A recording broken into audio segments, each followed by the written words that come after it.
Hello, friends. I'm Bill Williams, and I want to welcome you back to the 327 Experience, which is the podcast of Mountain Springs Church here in the upstate of South Carolina. Hope you've had a great week, a great day, whatever time you're joining us and watching this. Just hope it's been amazing for you, and we do want to welcome you. Today, we're excited because we have a couple of guests with us. Extraordinary guest. We have with us Andrea Bishop and also Amanda Smoak. And both Andrea and Amanda are seasoned, dedicated, and extremely gifted educators. And one of the things that we're going to be talking about today is we're going to be talking about something that a lot of our students suffer with and sometimes they experience over the course of the summer. And I've heard it called the summer slump or the summer slide, but I'll give you an example of what it is. And I'll tell you guys what, from my perspective, this is a layman's term of what the summer slide is. When I was in the fourth grade, it was the first day of school. We went to the fourth grade, and all of a sudden, the teacher went through the first half of the day. She went through the welcome. We had a little party. It was great to be back. The second half of the day, she threw out these worksheets. And it was a worksheet of how to write in cursive, which we just started that at the end of the third grade. And it was also fractions and writing. So that's what we did the entire afternoon. I remember when I got my sheets, I looked at them, and I'm like, I don't remember any of this. And we had an afternoon break, and one of my friends that I sat beside of, I asked him, I said, how are you doing? He said, I have no idea what we're doing. And so for me, that was the summer slide or the summer slump. Sure. I went home that afternoon or that evening, and my dad asked me, he said, so Bill, how was school? And I said, Dad, I don't know anything. And all he said was, you better get to it fast. And so today, what I want to talk to you folks about is that summer slide. Being in the education field as long as you have, I want to discuss it, find out, is it real? Was I the exception to the rule? And then what can we do about it? But before we get started, why don't you each take a moment, introduce yourself, and tell us a little bit about yourself. Okay, I'm Andrea Bishop, and I'm a mom of two and a wife and a believer. I actually started my career in the medical field, and then when I had my second son, Lance, he was struggling to learn to read and was diagnosed with dyslexia. And ultimately, I wanted to join in on how to help all struggling readers, not just kids with dyslexia. So I went back to school and got an education and a teacher certification. And so that's how I am in education today, is all because of God's plan and just the journey through Lance. That is awesome.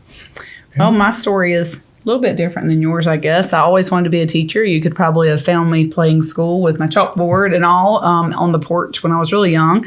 But I tried to, I think, run from the calling God had on my life and wanted to be a dental hygienist and wanted to be a computer programmer because they made a lot more money, just to be honest. But God just brought me back probably during high school when I had an amazing math teacher, and I knew that's what I wanted to do. I wanted to teach math, and I wanted to impact students. I have two high school students now. I'm a 9th grader and a 12th grader.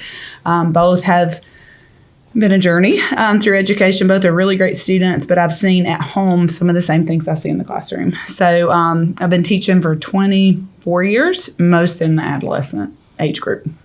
Nice. Well, welcome. Welcome to both of you. Thank you. So let's just start with the big question. From your perspective, is the summer slide, is it real? Do kids really suffer with it? Is there a specific age group for that? Just talk to us a little bit about that. And that's for each one of you. So whoever wants to go first. Go ahead. Okay, I'm going to throw something out, food for thought. I don't necessarily think students lose learning over the summer, but I do think it has to do with the structure. So they don't have the structure during the summer. Lots of times students believe that learning only happens in the four walls of my classroom.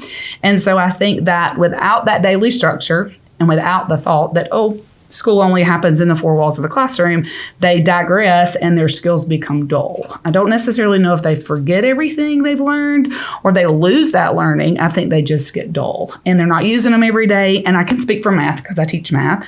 And I think that it just shows the importance of creating lifelong learners in the classroom and not just, this is the content I teach you, but I need you to learn how to learn and not just learn my content. So I think it's real, but I don't necessarily know if they're losing learning or if they're just not practicing it all summer. They're sleeping all summer. They don't have that structure during the summer. Parents are working. Lots of the adolescents, especially the older kids, are at home by themselves.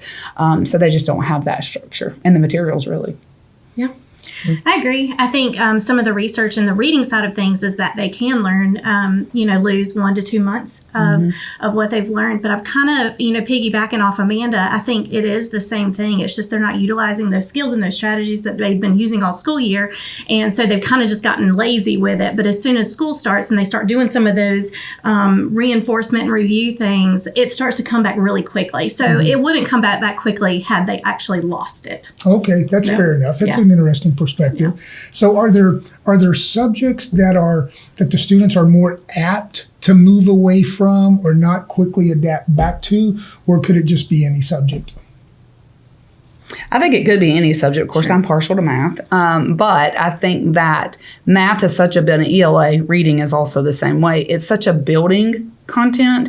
So if they're going to struggle with 6th grade content, lose a little bit of that or dull over the summer, then 7th grade content is going to be super hard for them because they don't have the skills. Like you talked about the fractions, they don't have those skills that they need.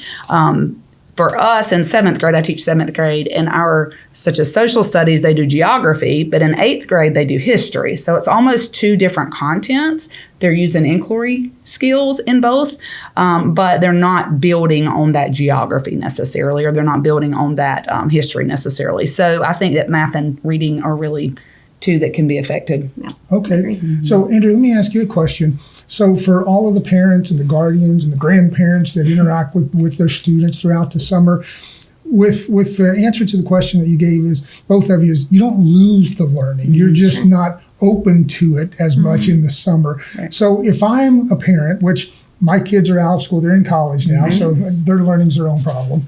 No, we're still there to help and support, right? We're still there. Yes. But for those parents, guardians of students, how would you give them advice to direct their student during the summer to encourage them? Not that you're going to lose it, but you're not going to be able to adapt as quickly. How would you coach a parent to have that conversation with their student? Yeah, I think first of all, it's a parent knowing their child. Like, is their child a struggling learner or are they a typical learner? And you have to address it in 2 different ways, from the reading perspective and even the math.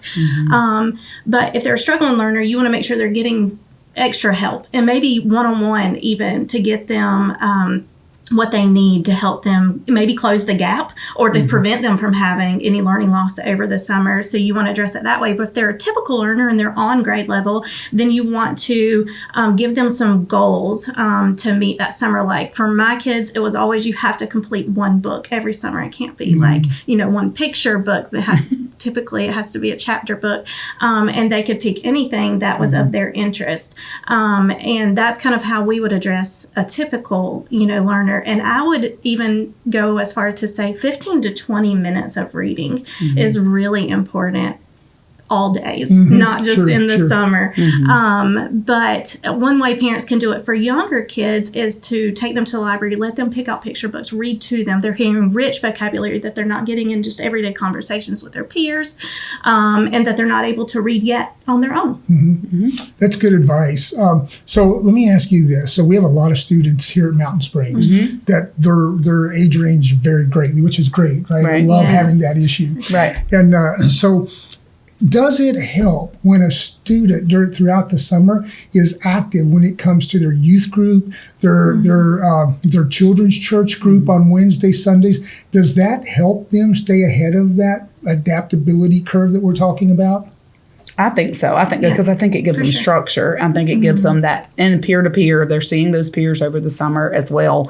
But I think it helps them to stay active in lots of things, especially the church group and sports and things like that, just to stay active and not be so lazy. As Andrew mentioned earlier, they can get pretty lazy during the summer. So if I'm hearing you correctly, parents and guardians continue to bring your student, your child to church. That's right. Yeah. Because not only are they getting the spiritual food, but it's helping them stay more equipped for when the school does start out. Yes, absolutely. Right. So, Amanda, let me ask you this question.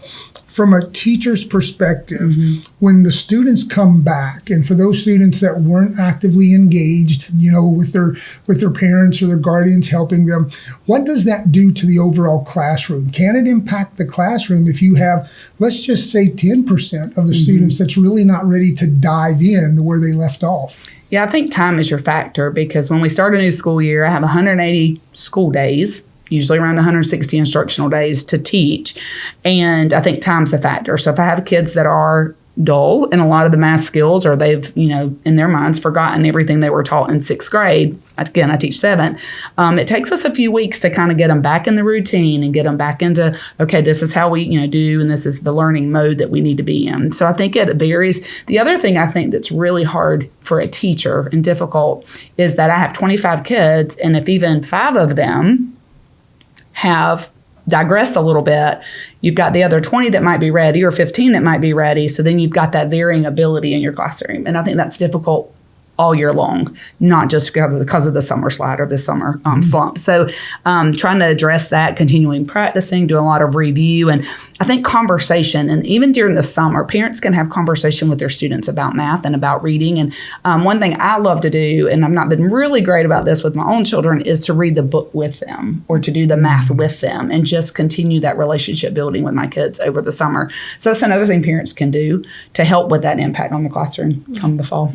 And I'll speak. I'm obviously have some age on me, right? I've earned all of the white hair that I have.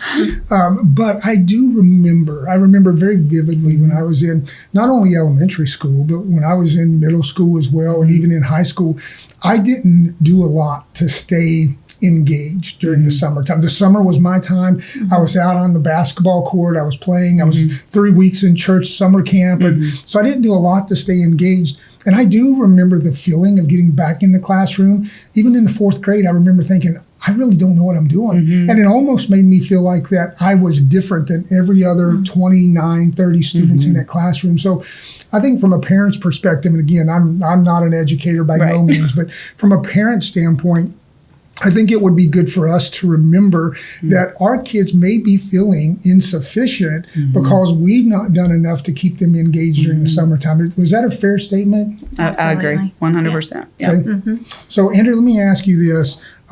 Obviously, all of our parents and guardians, they're going to be watching this, and I'm sure that all of them are going to be able to relate, and there's going to be a high percentage that says, oh, I can do something about that. So let's talk about strategies. What are some strategies that parents and guardians can execute on between now and over the summer? I mean, we're, what are we, 3 weeks in the summer break? I'm sure that all parents want to say, let them have a break, let them have a break. But when we get to that point where they need to be engaged, what are some strategies that parents can do? I think one thing is picking a time that you're going to do it every single day. Because if you just say, okay, by the end of the summer, have this one book read, they may wait till the last 2 weeks and read that book. But to keep them engaged all summer, you could say every morning when you get up at 9:30, 10 o'clock. That's your time. I want you to get your reading in that first 20 minutes of your day. I want you to do that. You can do that with your Bible. If you're a struggling reader, you can do it with audiobooks. Our local library, you can use an app called Libby, and you can have free audiobooks. So you can do it free of charge, or you can just take them to the library, let them pick books. You can do graphic novels if they're a little more fun. But I just think mostly having them do it every single day at a certain time, because it kind of keeps that structure that Amanda was talking about. Okay. Any feedback? Well, and there's a resource called Khan Academy for Math, and they, for, again, 7th graders, they can review the 7th grade course, which would continue to review all those 7th grade skills so they can get into the 8th grade and, be ready for that 8th grade material. But I just think that I agree with Andrea that setting aside that time. But I will speak from a parent's perspective. Summertime's hard because we're so busy with vacations and basketball camps and softball workouts and things like that we do tend to push those things to the side during the summer. So parents just have to be intentional. I would also encourage any parent to reach out to an educator for some resources. You can Google, but you got to be careful with Google because there's lots of resources. And I know math, for instance, there's like summer work packets that you can Google and find for math. And there's some that have answers to them for parents that even maybe struggle with math themselves, but you just have to be selective. I, as a math teacher, send home material at the end of every year for students to use over the summer, links that they can use, optional learning. And many teachers do that. So just reaching out to an educator and getting some materials that can help structure that math time, just like with the reading time. I agree. Okay. So I'll go back to when I was a student. So when I was a student, I was a challenge student. I remember that I used to hate for my parents to go to student-teacher conference, right? Because the teacher always said the same thing every single time. They would look at my dad and my mom and they would say, Mr. Williams, Mrs. Williams, Bill needs to apply himself more. If he just apply him, and all that's probably true, right? But I was challenged in a lot of subjects keeping up. So my question is this, and it's for both of you. Are there certain students that could be more susceptible to the summer slide that parents should be aware of? If your child is X, then you should be more aware that it's most important for them to be more engaged. Are there things that some students are just more susceptible to this? Yeah, absolutely. For the reading perspective, there's children that have 1 in 5 have dyslexia, and maybe they don't have that formal diagnosis, but they know by the end of the school year, their teacher has probably said they're behind in reading at some point. So, and you can recognize like all year long, my kid's not keeping up. He can't understand what he's reading. And those kids are definitely going to struggle a lot more than the typical reader. So getting them the help that they need, or reaching out to an educator like Amanda mentioned, and getting some resources, even if they're apps. Apps can't replace teachers, they can't replace parents, but they are good resources sometimes. Just getting them the help that they need, because they are more susceptible to children who are already on grade level or above. Okay. And I think it's the at-risk students that are the most affected are going to be those students without structure, and they don't have that parental involvement, or both parents are working over the summer and they're at home alone if they're of age and can stay at home alone. And so just trying to put a little bit of structure in their lives. And I think that's what's so important. And this is such my battle cry, is to teach students that their learning is their responsibility. And I think that that's where we differ. And a lot of times, because again, school is not K-12. You're going to learn for life. I'm in my late 40s, and I learn something new about every day. We have Miss Nan Williams, who's a wonderful member of our church. She's 100 years old, and she even tells Benjamin, our pastor, that, I want to learn something even from the Lord every single day. So we never stop learning. And I think that that's important to start that shift in education from it's just the 180 days to know it's every day, 365 days, learn something new and own it and make it your responsibility. When you get in the workforce, you're still going to learn things. You're still going to have to get up and go to work. You're still going to have that structure. So I just think it's important to create that ownership as they grow, not obviously from kindergarten, but once they get in middle school and high school, getting them to understand that responsibility. Yeah. And what's interesting about the example you gave with Miss Nan is she is a former educator. Yes. Right? So you have a former educator now at 100 years old. That wasn't an exaggeration or just a throwout that you said, right? Exactly. She's 100 years old, and still today she's saying, I just want to learn something. And that really speaks to the whole concept that you both spoke so great about, is becoming a lifelong learner, right? Taking your own responsibility. Right. It's funny because I'm in my mid 50s now, right? Well, not really mid 50s. I'll be 54, so I'm not ready to say mid 50s yet, right? But I'll be 54 in July. And I tell the kids all the time, or even Kim, my wife, I'll ask them, I'll say, hey, do you know how to do X? And a lot of times if they do, they'll just take what I was working on and do it. I'm like, no, don't do that, right? I don't want to be that guy that ages and doesn't know how to do anything. Yes. But it's important, if kids can get that, or students can get that at an early age, then that follows them their entire life. Absolutely. Yep. So you've both mentioned resources. So any other resources that you know of that you would recommend to our listeners to be able to utilize and get involved in over the course of the summer for their students? And that question's to both of you. I just mentioned Khan Academy was one that I reached out to one of my administrators before the end of the year just to ask what they would use. And she's a former SPED teacher and former instructional coach. And Khan Academy was one of her resources that she mentioned. And just trying to find resources from a teacher. I think that's really to prepare early. So like May, before school's out, prepare with your student's teacher, email, and see what you can get. There's also resources probably on the school and district websites that they could reach out for. And for us, I run Upstate Literacy, and we are a tutoring center, so we help struggling readers. And so you could reach out to us for some resources, or if you are looking for some one-on-one intervention to help your kiddo, catch up, or whatever their specific need is, we can provide that as well. I've got a list of apps I'd be happy to provide that are really good for reading help along the way as well. That's great. one thing I'll say to our listeners is we've mentioned, or I haven't, but Andrea and Amanda, they've mentioned a lot of resources. So we'll make sure and have those resources listed so that you can take a look at them. You'll know where to go access them at. And also, I'll throw this out as well. And we didn't talk about this, but I know they'd be more than happy to do this. If you have questions for them that you'd like to reach out, obviously with Andrea, you can go to her website for the company that she mentioned that she owns and operates. But if you just want to reach out to them, you can go to our website at the church and you can just send an email over. You can just put questions for Andrea and Amanda. Right? We'll look at it and know exactly what it is. And then we'll reach out to you and give you resources or recommend resources to you. But I do want to make that available. You'll see them and you can also reach out to us here at the church. Absolutely. So a couple more questions. I know we're getting close to running out of time. Have you seen a difference in the summer slide between younger students and older students, or is it just based on the student themselves?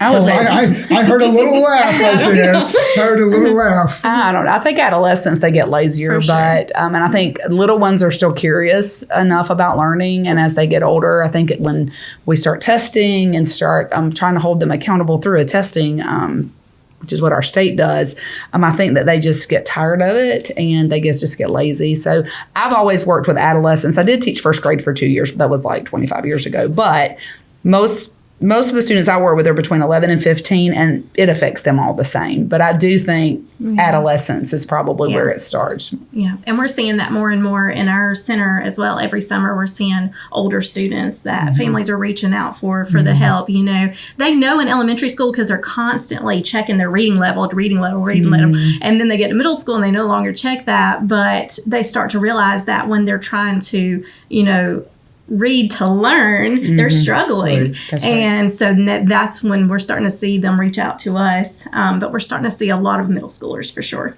And another thing to that is that if your gap is like this when they're in third grade, and we're trying to close the gap as educators, then the gap's just getting bigger as they get older. So I think that also impacts the learning. I think it impacts their wanting to learn, and they felt so defeated for so long. They definitely don't want to take their summer break to learn. Yeah. So I just think that gap just gets bigger and bigger the older they get. And if we can't get it closed, and we've got to have parents help. We can't just do it I only teach them for 60 minutes a day. So in the 60-minute block I have them, I cannot close. I'm just not humanly possible, all those. And so it's helpful when parents get on board with us and we're a team of educators and parents and students and community members that journey together in education. That's important. And I can't stress enough that I have to believe, and I always assume positive intent. I've taught our kids from day one, always assume positive intent in everything. You may be surprised that it wasn't positive, but at least start off from that perspective. So positive intent tells me that almost all students have a desire to do good. Right? I think very few students and very few humans wake up on Monday morning and say, you know what, I think I'm going to do horrible today.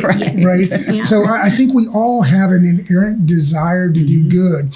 But sometimes we don't understand the tools to do good. And for me, I feel like I'm in a counseling session going back to fourth grade again. Right? But for me, going back to fourth grade, it wasn't that I didn't want to do. When our teacher put those worksheets in front of me, I just lost it, right? I started to sweat, and I'm like, why don't I know this? Because we did start learning how to write in cursive the latter part of third grade. I'm like, why can't I remember my loops? And why can't I remember, right? And fractions, why can't I remember? I had the desire, but I didn't have the skill set or the knowledge on how to keep that and retain that. And so I would say this, and you can tell me if I'm wrong or it needs to be tempered because you're the professionals, but I have to believe that we should assume our students want to do good, and with the right guidance from parents, from guardians, by using resources like we're talking about here, this podcast, that's going to equip the student not to be as frustrated as they're going to be. Would you agree with that? Absolutely. I definitely agree, because with Lance being dyslexic, in first grade, he appeared lazy, but it wasn't that he was lazy. He just didn't have the tools and strategies that he needed to be a good reader. And so when you don't have that, you do kind of withdraw from whatever the skill is that they want you to be doing. And it looks like you're not interested and that you're lazy, but it's just you just can't yet. Right. You know, you just can't yet until you've been taught those skills. And so I remember telling his teacher one time, it's not that he doesn't want to, it's just that he can't. Do you think any child would want to come into the classroom and not be able to read like their peers? You know, no child wants to feel that way. So Absolutely. I agree 100%. I agree 100% in the math perspective for sure. Yep. I had a professor in college. He was a psychology professor, but he taught some education classes as well. And he used to say this: inspiration without education leads to frustration. And what he was telling us is you can be as inspired as you want, right? You can be excited about something, but if you don't have the education, if you don't have the skill set on how to execute that, it's going to lead to frustration. And so I would just reemphasize that to, you know, our parents and guardians that are listening, that your student has a desire to do good. Now, some of you there may be thinking, you don't know my student. I don't know every student, but we're going to assume positive intent on the 327 experience here. And so we have to believe that the majority of students want to do good, but if they don't have the education, the knowledge on how to continue to grow their ability, they're just going to get frustrated. And a lot of times when you get frustrated, you just quit. You just bottle it up and you walk away. So we're almost out of time. Give us some closing comments. Any closing thoughts? Anything that you're like, oh, I should have mentioned that, or anything you want to reiterate? I just think that you should be your child's champion. I think that that's super important to encourage them, and if they're struggling. But then I think of the other end of the spectrum of students that are very high thinkers. They need some encouragement too. And they just need, I don't know, we just got to be our kids' champion for sure. And just encourage them along the way. And it is a team. You know, I think a lot of times parents take their kids to school and they just drop them off and they're like, the teacher will do the job. But it's more than that. Know your child, know their needs, because your teacher has 25 kids in the classroom. This is your one child. So just know that you are just as important, a member of that team, as their teacher. Great way to end. Great way to end. I will say this as we close the podcast for today. Obviously, I mention this almost on every podcast, that our podcast is called Experience 327, and that 327 comes from Proverbs 3, verse 27, and a paraphrase is that is basically, if you have the ability to do good, then you need to do good. And so for us here at Mountain Springs, we have a lot of diverse topics that we talk about on this podcast. As you know, you've been watching for some time now, and it's not just about talking about the Bible. It's not just about talking about our ministries, but we have the ability to do good for the whole person. And that was the focus of today. We wanted to make sure, with us being in the summer, that we wanted to equip parents and guardians to help their students, again, lose that level of frustration, because you're going to match their inspiration to do good with the education that you're going to help them and give them the knowledge to be ready for, in about a month and a half, depending on where you live. They're going to be ready for school, and they're not going to be like I was and freeze when they get those worksheets. So, Andrea, Amanda, thank you so much for your time today. I really appreciate it. This has been a great, great session for me, and I know it has been for our viewers. So, once again, don't forget, we'll put links to the areas that we spoke about, and we'll also put our website so that if you have questions, you want to reach out to either Amanda or Andrea or myself, you can just send an email there, put it Andrea and Amanda, and we'll know it's about this podcast, and then we'll get back to you. But thanks again for watching us, friends, and we can't wait to see you the next time on Experience 327.